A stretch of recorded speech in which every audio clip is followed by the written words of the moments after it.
Hello, fellow horror fan. Final Destination 6. The long overdue addition in the Final Destination franchise is finally here. Was it good? Was it bad? Should they have left the series alone? Stay tuned to find out.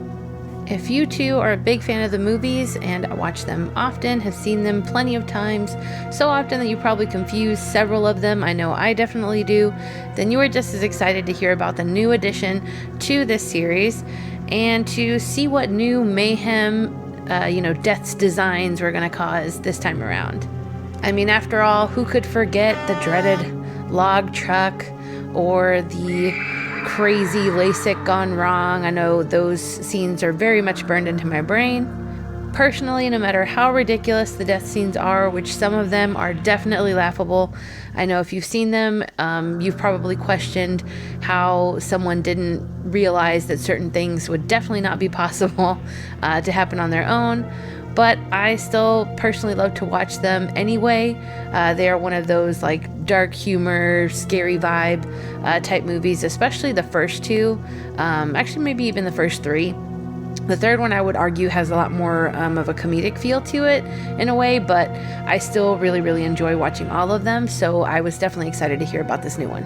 For this new movie, I am going to go through my usual tests that I do for all movies that I watch. That way you can kind of see what I did, how I felt about them, and see the different gauges that I do for my movie reviews and decide if it's one that you might want to watch. First on the list is the trailer test. Did the movie sell me something different than I actually got in theaters? That's the biggest question that I'm answering with this test in particular. For this movie, I honestly think that the trailer was beautifully done. They don't give you enough in the trailer to spoil it or to make you think that you've already seen the movie, which so often trailers these days are doing, and I really hate that. I just want enough to know what I'm in for, but not enough to spoil any major moments or any good, dark humor or funny punchlines. But that's just how I feel about it. But just to let you guys know, this one absolutely passes the trailer test. It does a beautiful job of giving you just enough to know what you're in for, but not enough to actually spoil anything major in the movie. So if you're looking at that and wondering if that really gave anything too big away, it did not. Next is the husband sleep test. So this is for that special someone, that sleeping beauty in your life, if you have one like I do, who goes to watch these movies with you, and you want to know, is this going to pass the test? Are they going to sleep through it, or are they going to stay awake? Will it be a snooze fest? Well, on this one, it absolutely passed the test. My husband stayed awake the whole time, and it did help that we were in D-box seats at the Cinemark Theater. So these are the interactive seats that kind of move around and vibrate and do all kinds of stuff with the movie, which for this one, I really do highly recommend watching them in D-box if you have the opportunity, because this one is a thrill ride type of movie where that actually adds a lot to the experience. So if you're able to do that, definitely recommend it. But this one in particular does pass the sleep test. You will not have a snooze point in it. There's pretty much nonstop action from the minute that the action starts. And the lead up to it, even though it is a little bit of a slow build at first, it is necessary to set up exactly where it's going. So highly recommend, and it is not a sleepy type of movie. Next is the balancing or pacing of the movie. How was it overall? Did it slow down too much? Was there too much story versus thrill or excitement in it? If you know anything about these movies, they are pretty much all action for the most part. Any slowdown that they have in them is to just kind of elaborate on the story, but this one doesn't do anything different from that. It is absolutely thrill ride from the minute that the action starts until the end. And the ending is absolutely killer, so I would say that this one passes the balance test with flying colors. It is well balanced. You're not going to get bored in the middle of it. I found it to be exciting throughout the whole thing, start to finish.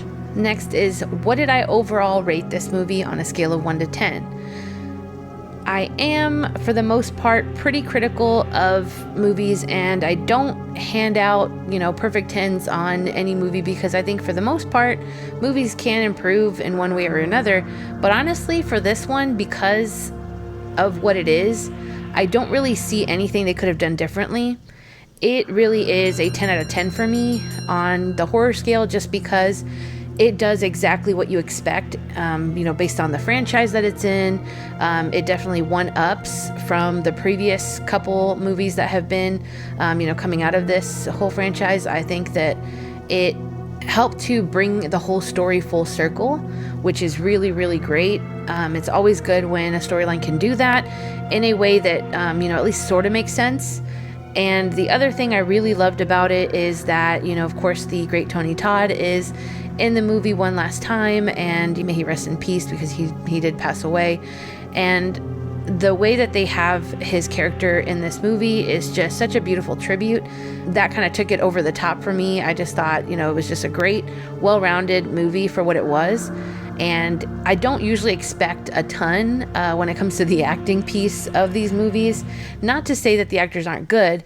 It's just when it comes to being a fan of horror, period, so it's not that you don't expect anything from the acting or you don't expect good acting. It's just that for the most part, when it comes to horror in general, you're not going to the movie theaters for the acting, for the drama, for the storyline.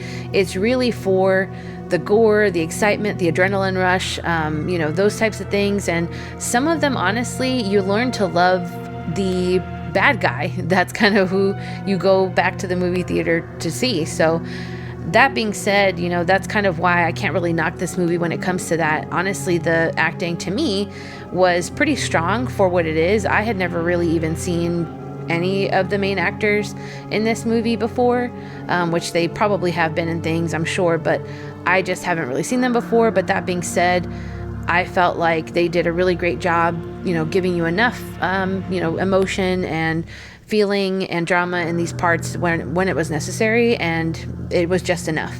Would I recommend you personally see this movie in theaters? I absolutely would recommend seeing this one in theaters versus waiting on home release. And the reason for it, which, of course, it's never a problem in my opinion to wait for something on home release, only because I really do enjoy seeing things at home more than I do in theaters for the most part, unless it is a action-packed, super, all senses involved type of movie, kind of like this one is. But the reason I recommend seeing this one in theaters is because there is something to be said about all the detail, the CGI work that they do in it, the overall sound quality. All of those things tie into it. And like I said, if you're able to catch this one in D-Box, then absolutely do, because it's definitely worth it. The last one I believe I saw in D-Box before this one, I want to say horror-wise, was the Evil Dead Rise, and that was a crazy movie, but it was even crazier because of the D-Box. So if you're able to swing it, highly recommend doing that. But either way, I think that you're not going to be disappointed whether you see this in theaters or see it at home. And lastly, would I buy this one when it comes out, for home release? 1000% I would. This is one that I will be really excited to buy on 4K, because the sound, all the visuals in it, I know it's going to be an excellent one to have on 4K.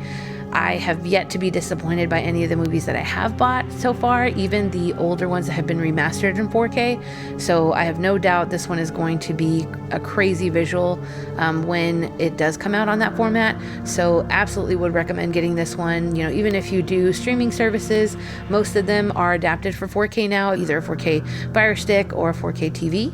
Then you can still get the same effect. For the most part, if you do have one of those and you do stream it. So when it comes out, if you miss it in theaters, definitely would recommend either buying or renting it, because it is a absolute crazy movie to watch. And if you liked any of the other ones, you absolutely will enjoy this one start to finish for sure. Also, as a treat, I wanted to show you guys one of the more recent things that I have added to my collection, brought to you by, of course, the Healing of Childhood Trauma, as most of my collection is. Ta-da-da! It is a monkey that plays the drums. It's technically a popcorn bucket, and it comes from the movie The Monkey, and I just think it's super cool. It's pretty weighted, which is nice, and it's got a lot of cool little details on it. You can open this up, and it's got, just a little hollow tin that you can use for whatever. And so I will have this on my shelf, but I just think he's pretty rad, and I pre-ordered this when AMC released them for the movie, and I'm so glad that I did. I didn't actually catch the movie, and I haven't seen it yet. I know I'm kind of behind on that one. I don't go see every movie that comes out. I do try to catch, the ones that I really, really can't wait to see. Anyway, I just thought this is a super cool little addition, and it's one of the more impressive popcorn buckets that I've seen come out. I honestly do feel like AMC, that is one of their edge things that they have over Cinemark, is that their popcorn buckets are a lot cooler, definitely more detailed than a lot of the other ones. And yeah, so if you haven't checked out some of the popcorn buckets that they do, you can definitely see those on their website or on their app. And they're actually pretty neat. And on that note, speaking of healing trauma, I hope you guys are having a great time today. I hope you're taking care of yourself and doing whatever you need to do mentally and physically to, just keep positive. And for me, the reason that I do these videos and why I like to do YouTube is to share the things that I'm passionate about. Same way that I watch YouTubers when I'm either stressed or, to pass time, or when I'm excited about a subject, I like to go on there. So I hope that my videos do that for you. And if you're looking for other things to do, like movies to watch, maybe you're trying to brush up on some movies that you haven't seen in a while, then definitely check out my ultimate movie list and the links that are going to pop up here. And have a spooky day. Bye, guys.